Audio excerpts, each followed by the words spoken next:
നമ്മൾ ഭക്ഷണ പദാർത്ഥങ്ങൾ കഴിക്കുന്ന സമയത്ത് നമുക്കിവിടെ രണ്ട് പൈപ്പുണ്ട്, വിൻ പൈപ്പും ഫുഡ് പൈപ്പും. അതിന് മൂടിയിട്ടൊരു വാൽവുണ്ട്. അപ്പോൾ ഭക്ഷണം കഴിക്കുന്ന സമയത്ത് നമ്മൾ വർത്തമാനത്തിലോ മറ്റ് ശ്രദ്ധകളിലോ ഒക്കെ പോകുന്ന സമയത്ത് നമ്മുടെ ശ്വാസനാളത്തിലേക്ക് ഭക്ഷണം ഇറങ്ങിപ്പോകും. ഭക്ഷണം ഇറങ്ങിപ്പോയി കഴിഞ്ഞാൽ നമ്മൾ ചില സമയത്ത് ചുമയ്ക്കും, ഭയങ്കരമായിട്ട് ചുമയ്ക്കും, നീര് വെക്കുന്നെന്ന് പറയും. അങ്ങനെ ചുമയ്ക്കുന്ന ഒരു അവസ്ഥ ഉണ്ടാകും. എന്നാൽ പൂർണ്ണമായും നമ്മുടെ ശ്വാസനാളം അടഞ്ഞു പോവുകയാണെന്നുണ്ടെങ്കിൽ 5 മിനിറ്റിനകം ആൾ കുഴഞ്ഞു വീഴുകയും മരണപ്പെടുകയും ചെയ്യും. അപ്പോൾ നമ്മൾ പലപ്പോഴും കേട്ടിട്ടുണ്ട്, അമ്മ കുഞ്ഞിന് പാല് കൊടുത്ത് കുഞ്ഞ് രാത്രിയെ മരണപ്പെട്ട് കിടക്കുന്നു, പൊറോട്ട കഴിച്ചു തൊണ്ടയിൽ കുടുങ്ങി, ചിക്കൻ പീസ് കഴിച്ചു തൊണ്ടയിൽ കുടുങ്ങി മരണപ്പെട്ടു എന്നൊക്കെ നമ്മൾ കേട്ടിട്ടുണ്ട്. അപ്പം തീർച്ചയായിട്ടും ഒരാളിൻ്റെ തൊണ്ടയിൽ ഭക്ഷണം കുടുങ്ങിക്കഴിഞ്ഞാൽ അതിൻ്റെ ഒരു സൈൻ എന്ന്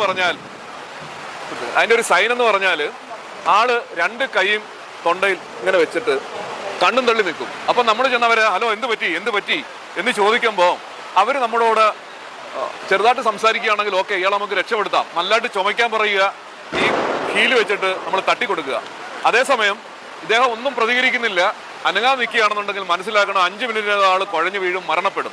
അങ്ങനെ ഒരാളെ കണ്ടു കഴിഞ്ഞാൽ നമ്മൾ ചെല്ലുക, നമ്മുടെ കാലുകൾ അദ്ദേഹത്തിൻ്റെ 2 കാലുകൾക്ക് ഇടയ്ക്ക് വയ്ക്കുക, ബോഡി നമ്മുടെ ശരീരത്തിനോട് ചേർത്ത് വയ്ക്കുക, കൈ പിടിച്ച് മാറ്റുക. ഈ കൈ കൊണ്ട് നമ്മളുടെ സെന്റർ ഓഫ് ഗ്രാവിറ്റി പൊക്കിൾ ഭാഗത്തേക്ക് തിരിച്ചു വയ്ക്കുക. അതിനുശേഷം ഈ കൈ കൊണ്ട് ജെ എന്ന ആൽഫബറ്റിൽ 1 2 3 4 5 ഇങ്ങനെ 5 തവണ കൊടുക്കുക. അതിനുശേഷം അദ്ദേഹത്തെ ഇങ്ങനെ കുനിച്ച് നിർത്തുക. ഈ ഹീൽ ഭാഗത്ത് 1 2 3 4 5 ഇങ്ങനെ തട്ടി കൊടുക്കുക. നമ്മളിവിടെ ചെയ്യുന്നതെന്ന് പറഞ്ഞാൽ നമുക്കിവിടെ ഒരു ഡയഫ്രം ഉണ്ട്. അപ്പോൾ ആ ഡയഫ്രത്തെയാണ് നമ്മൾ നേരെ അകത്തേക്ക് കുത്തി മേപ്പോട്ടാക്കി ചാടിക്കുന്നത്. ഒരു 90-100% അത് ചാടി പുറത്തേക്ക് പോകും. ഗർഭിണികൾ വലിയ വയറുള്ളവരൊക്കെ ആണെന്നുണ്ടെങ്കിൽ ഒരു കാരണവശാലും നമ്മൾ വയറ്റ് ചെയ്യാൻ നിൽക്കരുത്. നമ്മൾ നേരത്തെ പറഞ്ഞ ഈ നെഞ്ചാമിഴി ഭാഗത്തേക്ക് കൈ ഇവിടെ വയ്ക്കുക, ഇവിടെ വെച്ചിട്ട് നമ്മൾ ആക്കി കൊടുക്കുക. ഓക്കെ, നമ്മുടെ കുഞ്ഞുങ്ങൾ എന്തെങ്കിലുമൊക്കെ എടുത്ത്